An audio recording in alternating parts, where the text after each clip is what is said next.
సమాజంలో ఒక మంచి పేరున్న అతను ఒక మాట అన్నాడు నన్ను. ఆ మాటకి చాలా బాధ అనిపించేనే నీళ్ళు ఉంటేనే పడవ వెళ్తుంది.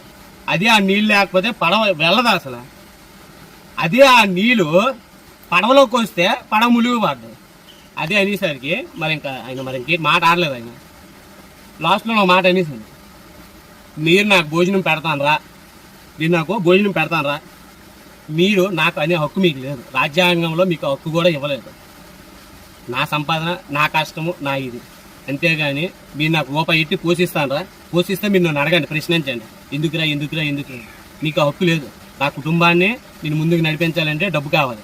మధ్య నాకు వ్యత్యాసం లేదు, కానీ నార్మల్గా వస్తే మామూలుగా వస్తే చాలు.